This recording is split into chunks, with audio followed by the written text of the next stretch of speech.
Hey guys, this is Nick Sakula with the Three Forks Church of Christ, and I want to talk to you for a few minutes about our thoughts and how powerful our thoughts can be. I don't know how much thinking we've got given to the idea of our thinking, but I want to introduce you to something maybe you've heard before, maybe you've seen before, and I know that will be an encouragement to us if we can keep it in mind. I want to start off by giving you an example. Maybe you can walk with me through this. It'll be helpful, I think, to set up kind of a context in which to talk about this. Imagine that you have a book, and maybe the book is something that's not necessarily, an adventure novel type book, but it's more of a science evidence-based book, maybe a little bit more of a drier read. And you have four people who are reading this book. And let's just say, for the argument's sake, it's Amy, Derek, Tom, and Mary. And you have Amy who's reading the book, and she says, you know what? This book is really, really engaging. I enjoy reading this book. Maybe Derek comes in. I think that was the second name I gave. If not, just go with me. Derek reads the book and says, you know what? This book really isn't my cup of tea.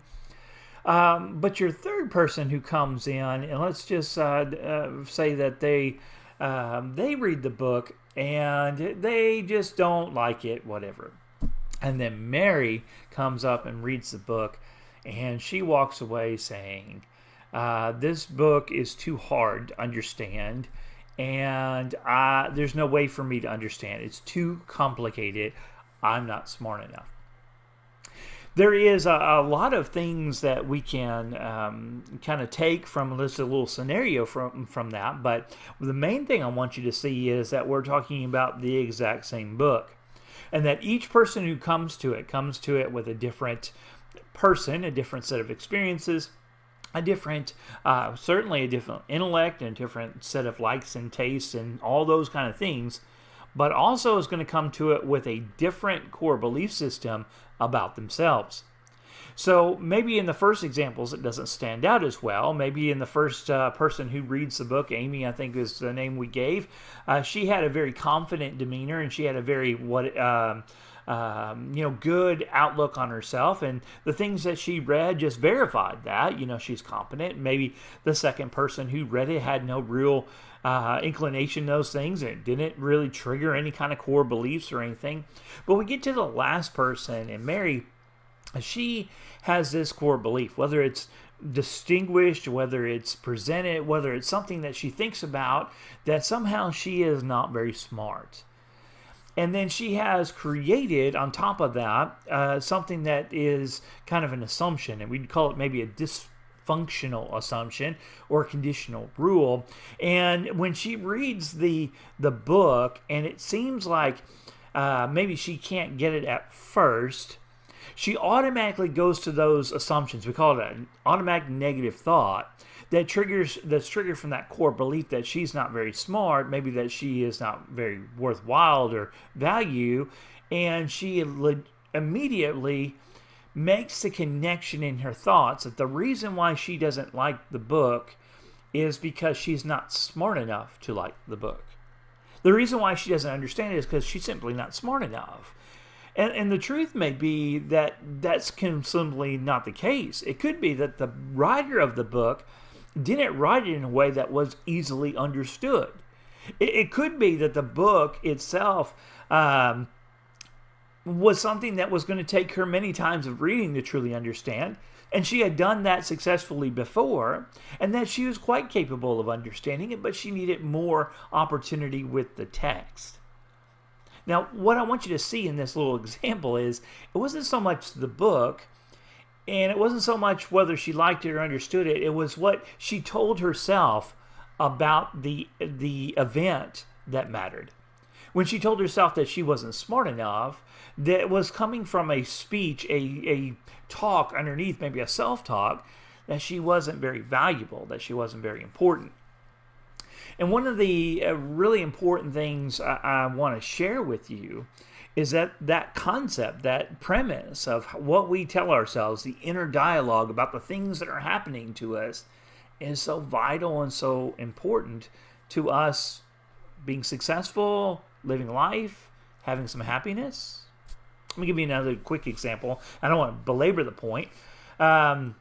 Say you are out running. It's not something I do a lot, but maybe you're into it and you go out running and you pass someone that's also running and jogging, and maybe the normal expectation is you guys kind of jog in place for a moment, kind of catch up for a second, share a couple things, and go on your way.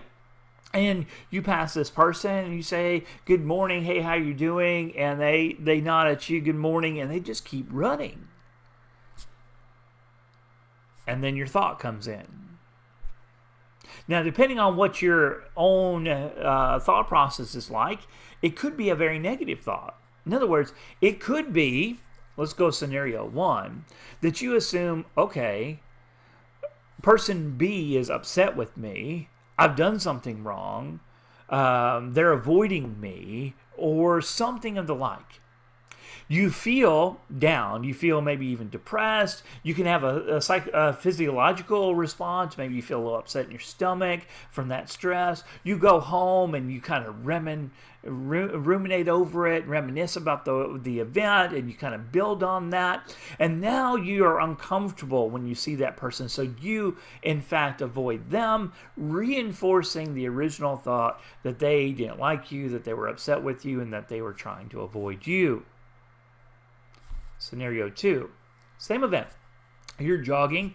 The custom was kind of when you run into this person, you kind of jog in place, catch up a little bit, and then kind of go your separate ways.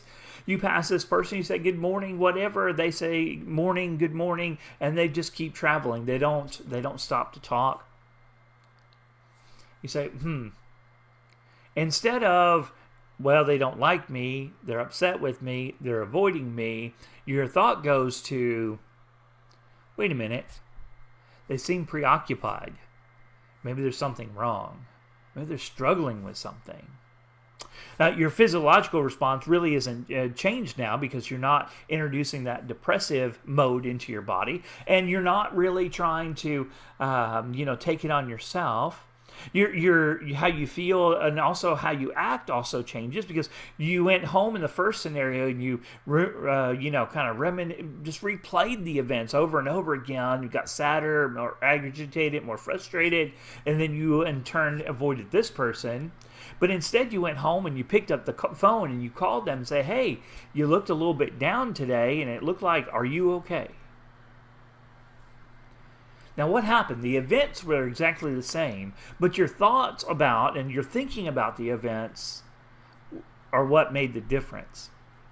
Now, I'm not going to bore you with a lot of counseling or psychology theory, but I just want to take a little bit of scripture and remind us that our thinking and how we think are really, really important.